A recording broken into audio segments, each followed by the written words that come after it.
langsung pergi ke kampung saya itu sangat sulit. Tidak ada jaringan, tidak tambah kendaraan, semuanya. Tapi di sana kasihan, kebanyakan orang yang sakit di sana itu mungkin umur yang sudah lansia, mereka tidak ada kendaraan karena sakitnya menderita di Honai, tapi lumayan cukup jauh karena gunung sampai itu kami biasa jalan kaki saya, tapi saya tidak dengan teman, tidak dengan siapa-siapa di sana, tapi saya sangat hormati dengan senior-senior saya yang ada di sana, dengan juga.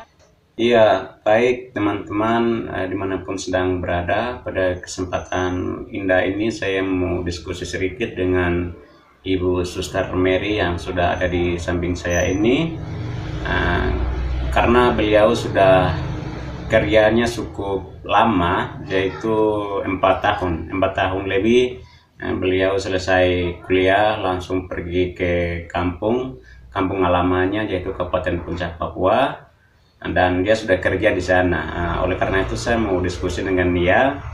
Pertanyaan pertama yang saya mau ingin tanyakan ke Ibu Suster Mary, kenapa begitu selesai kuliah dengan waktu yang singkat kemudian langsung pilih kerjanya di kampung?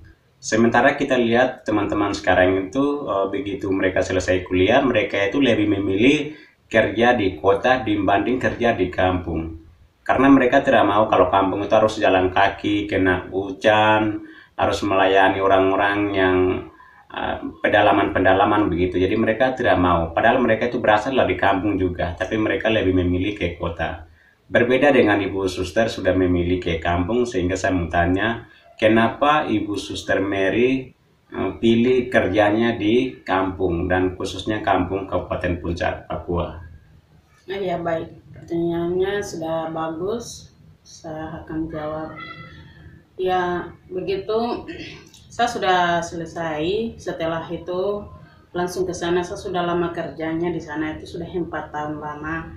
Terus di sana saya kerja, memang saya tahu bahwa di kampung saya itu sangat sulit karena di sana ada rumah sakit 2, yaitu yang satu di area kota, itu rumah sakit Ilaga. Yang satu distrik Gome ada rumah sakit satu yang sangat istimewa, yang paling cantik rumah sakitnya di sana, itu tempat kerja saya. Di sana saya pernah lihat khususnya yang bagian distrik Komukia, terus Muara mungkin saya tidak pernah sampai di sana. Yang distrik Komukia khususnya kampung saya ini dia sangat sulit. Yang orang-orang yang keluarga saya, saudara-saudara saya, mereka sedang mengalami sakit. Mereka begitu karena tidak ada kendaraan, makanya mereka sedang menderitanya di rumah-rumah. Begitu saya yakin bahwa saya anak daerah sendiri, saya anak di sana, situasi di sana semua saya akan kenal, saya sudah kenal. Makanya saya biasa jalan itu biar hujan, lapar, bagaimanapun gelap, saya tidak mau tahu. Itu kewajiban saya untuk melayani orang. Karena itu saya pergi dengan hati yang tulus, sabar, dan pergi melayani mereka. Tuh khususnya saya melayani, bukan melayani kelebihan apa-apa dari saya, tapi saya hanya kasih dengan obat. Tapi obat itu saya juga sangat hormati kepada yang dokter saya yang namanya Eltinus Kobuye yang tinggal di rumah sakit Gome, yang rumah sakit umum, dan Kepala Puskesmas Ibu Juliana Tabuni. Mereka sangat mendukung saya sebagai anak daerah. Saya harus membawa obat ke daerah-daerah saya. Jadi saya lihat di kondisi yang di distrik Komukia itu kasihan, banyak yang mengalami sakit, bukan anak-anak muda, anak-anak ini tidak, tapi lansia yang sedang menderita, iya orang-orang tua misalnya nih. Mereka sakit sangat sulit, tidak bisa jalan kaki, tidak bisa, dari sekitar masyarakat tidak bisa menolong yang orang yang sakit dan mengantar ke rumah sakit yang ada di sekitar itu. Tapi bukan dekatnya, lumayan cukup jauh. Jadi saya pernah jalan kaki, tapi itu saya minta balasan dari sementara ini. Tapi yang dapat balasannya itu dari Tuhan yang kasih berkat dalam hidup saya.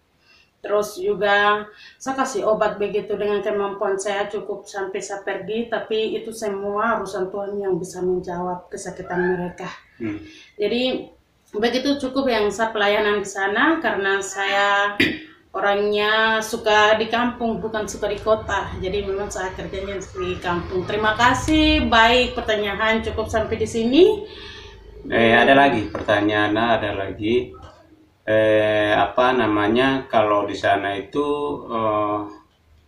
apakah ada apa macam ada kamu kasih tunjukkan kepada masyarakat di sana kalau misalkan rumah sakitnya jauh, tidak ada obat di sana, apakah ada obat-obat alami yang ada di sana untuk mereka bisa gunakan itu sementara obat-obatnya belum ada di Kabupaten Puncak?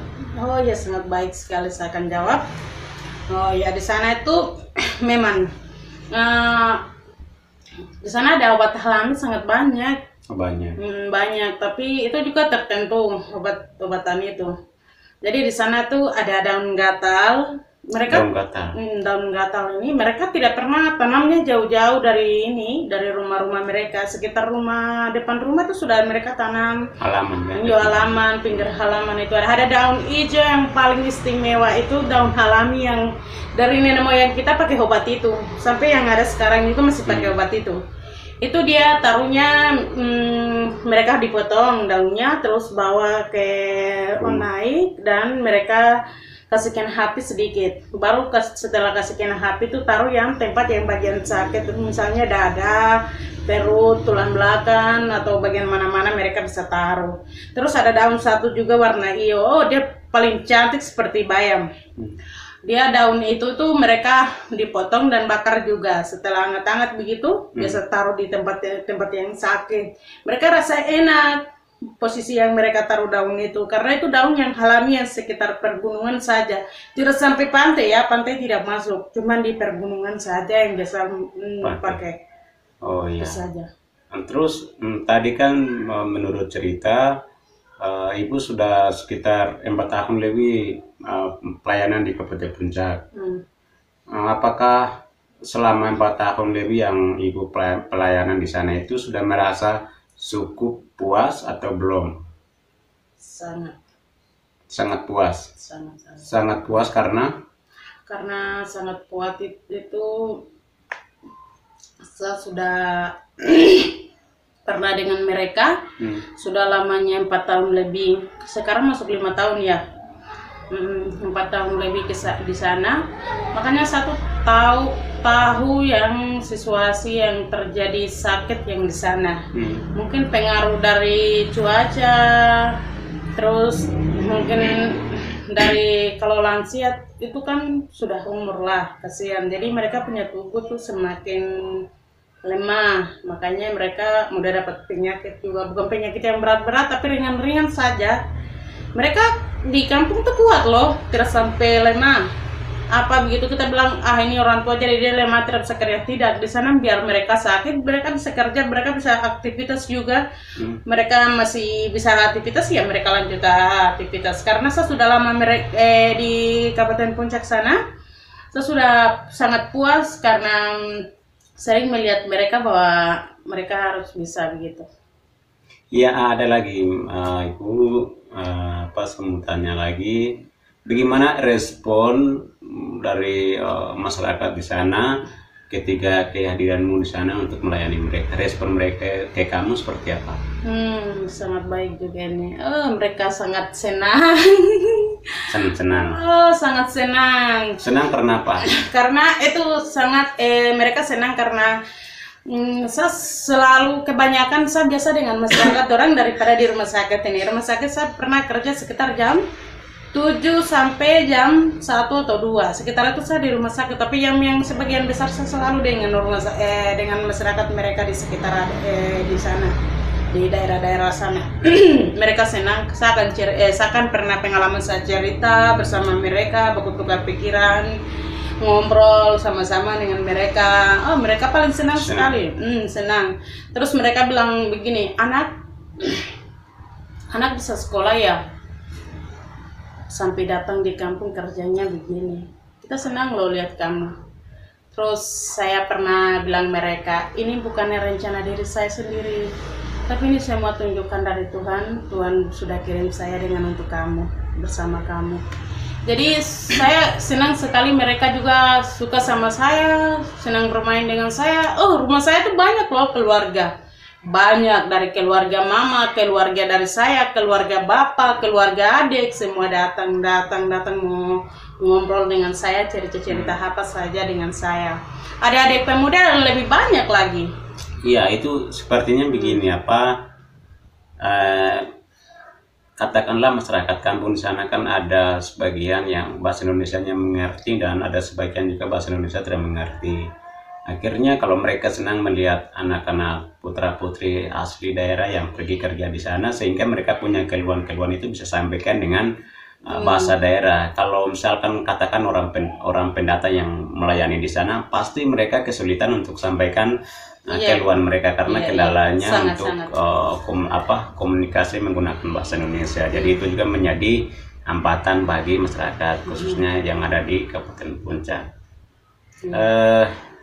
Kemudian bagaimana dari pemerintah Kabupaten Puncak sendiri melihat semua putra-putri asli orang Papua yang sedang kerja di Kabupaten Puncak itu, dari segi fasilitasnya, dari segi biaya dan seterusnya, itu pemerintah diperhatikan dengan baik itu atau tidak?